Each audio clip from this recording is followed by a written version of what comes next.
Right now, Moss Point authorities are investigating a confrontation that turned deadly between some middle school students.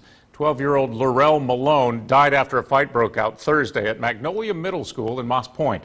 Local 15's Jasmine Williams joins us from the newsroom with more on tonight's big story. Jasmine, family members say he was bullied. They did, Greg. Lorel Malone's family said the 7th grader was being picked on at school, and it wasn't the first time. Police cars are parked outside of Magnolia Middle School for the second day in a row after a fatal fight. Authorities say on Thursday afternoon, 2 7th grade students started fighting between classes.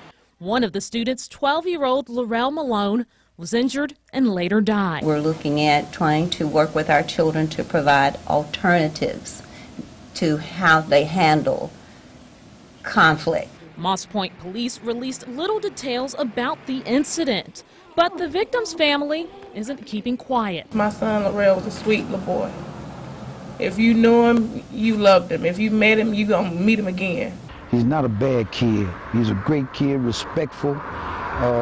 He's never been a trouble kid. The 7th grader's grandmother tells me that right before his death, a student tried to fight him on the bus. She said enough wasn't done then, and she worries about the investigation now.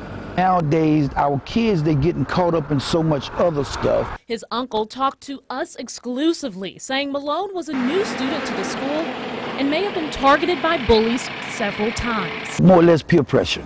Could have been a peer pressure incident that happened, A possible peer pressure situation that left one student dead. He's going to be missed really much. Now the family has requested an autopsy to determine the exact cause of death, and they've hired an attorney. Moss Point police are assisting in the investigation. Live in the newsroom, Jasmine Williams, Local 15 News.